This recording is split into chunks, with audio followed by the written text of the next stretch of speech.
Hello and welcome to Joyful, the podcast that will help you live a more joyful life. I'm your host, Chloe Markham, and it's my mission to help you find more joy every single day. This podcast is a deep dive into ways to reduce your stress, your overwhelm, anxiety, and that voice in your head that tells you you're not good enough, whilst also diving into the methods, philosophies, and protocols that help us live more connected, grounded, and ultimately happier lives. This is about living life on purpose. Without any further ado, let's dive into today's episode. Hello, my friend. Welcome to another episode. It's another outdoors one. How exciting is that? I'm currently sat on a bench next to a canal. So if you hear any extra sounds, let's blame the squirrels or something. Before we dive into today's app, as normal, can we just breathe in this canal air together? Take a big breath in. Hold it for a sec and sigh it out. Do that again. This time, breathe in twice. So hold it at the top. And as you exhale, let your shoulders and jaw and forehead relax. Maybe give yourself a wiggle or a stretch or a pat on the back or something. Just, what's it like to arrive into this moment? Even if it's hard, even if you've had one of those days, I have, and that's okay.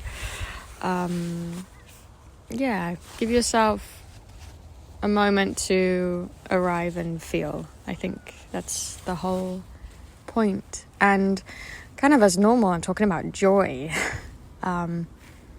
It's such a vast term. Joyful living is such a vast term.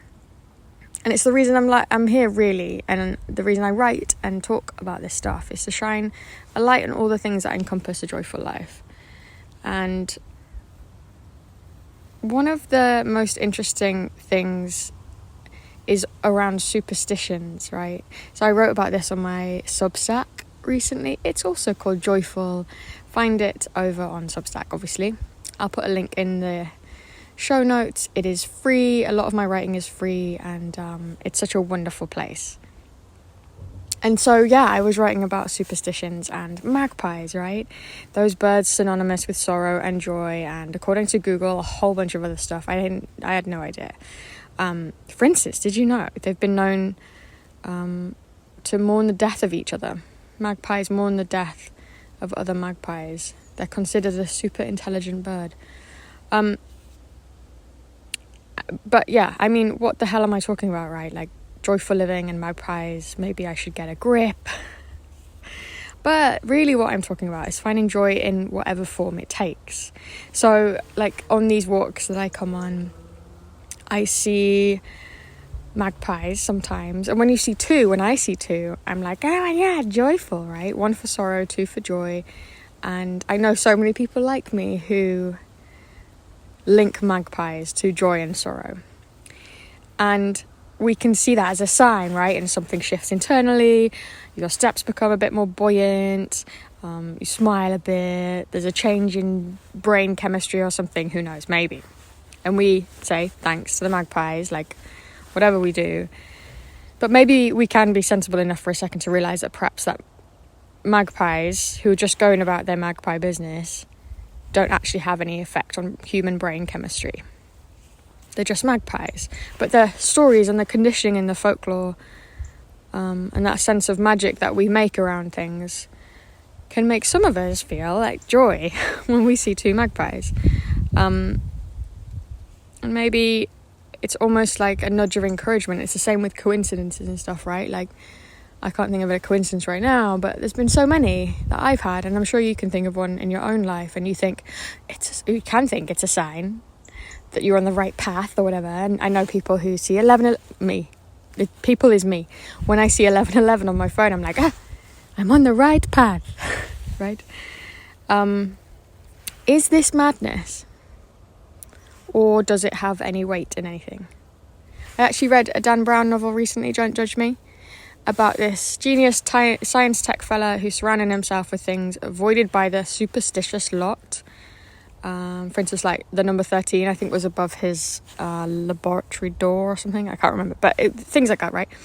It was a way of him proving their innocence and showing that they have zero impact on our realities, right? He was using superstition to prove a point that these things only have the power we give them.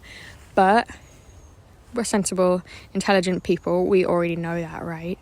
And we can Google it. So like the Friday the 13th thing, the magpie thing, other superstitions, we can Google it and go into that hole and understand, oh, it comes from this folklore or this tradition or whatever. Two magpies is just two magpies, but because of the stories humanity is kind of built, or our, especially British society is built around it, then that is why we have this extra layering on top. I suppose what I'm getting at really is, does it matter? Are two magpies, weird coincidences, things that seem like magic to you, are these actually signs that you're on the right path? And maybe if you're that type of person who thinks magic and universal intelligence or God exists, maybe these are signs. Maybe you take them as literal signs that you're on some sort of right path. But on the other hand, if you're a genius science tech fella like the guy in the Dan Brown novel, or just someone who leans more toward the rational, then perhaps they're just coincidences and superstitions based in age-old folklore. And I think there's an arrogance to humanity, first of all. Like, there's a sense that we know it all, we have all the power, we have all the understanding, when most likely we don't know half of it, right? So maybe magic does exist. Maybe there is a reason to get giddy when we see two magpies, or fearful when we see just one. Maybe there is a reason for Friday the 13th fear. Maybe ghosts are real.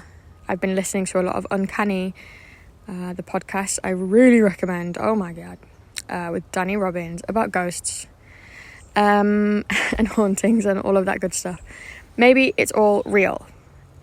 Are signs from the universe a thing? Maybe. Or maybe we make all of this stuff up because the human condition is about making order out of chaos. But the point is, it's like, really, does it matter? And at this point in kind of humanity, can we prove it either way? Probably not. So, does it matter? There's a whole conversation we could have here about the nature of religious faith, which we'll leave for like a whole other lifetime. This is what I'm getting at and why I'm speaking on this stuff in the first place. It's about joy. So if something like seeing two magpies brings you joy, then who cares if it's not actually a sign some universal intelligence has granted you? Make it a sign, if you want it to be one. And I think the ultimate takeaway I've reached personally in my life is this. We really need to revel in the magic we find in our days, however we find it, however it finds us, because our time here won't last forever. And this, I think, is just a reminder to soak up all the moments of joy, anything, as long as it's not harming you. I was listening to someone else on a podcast the other day talking about a 7 a.m. beer in an airport, and there's part of me that's like, ew, why would you want to do that? But also, if that brings you joy, babe, it doesn't matter. No one's being harmed in the process of you drinking a beer at 7 a.m. Arguably not even you. Like, unless it spirals out of control, you're having a good time, you're probably going on holiday. My point is, yeah, we need to revel in the magic we find in our days, however we find it, because our time here is so finite. So find the joy today, my friend, and roll around in it like a dog rolling in fox shit. That is the ultimate takeaway. Short and sweet for today, so make sure to go and follow me, subscribe on Substack, join me over there, my friend, because it's a wonderful place where we write and converse, and the comment section is my favourite thing. I heard from someone the other day about joy, and you should go to the Substack. You'll see the one I wrote about magpies. It's very similar to this waffle that you're listening to right now, and the comment I got, one of them in particular, was wonderful. Go and read them, go and subscribe, and go and find the joy in your day. Much love. I'll speak to you soon. Thank you so much for listening, my friend. I hope you're feeling sparkly and inspired to live a more joyful life. Make sure to subscribe to the podcast, leave me a rating. These things are invaluable to me, and share it with people who need it. This is about inspiring more people to be more connected and lead happier and more joyful lives. Join my inner circle for more inspiration. Learn more at the website theyogarevolution.co.uk and chloemarkham.co.uk. I'll see you in the next episode.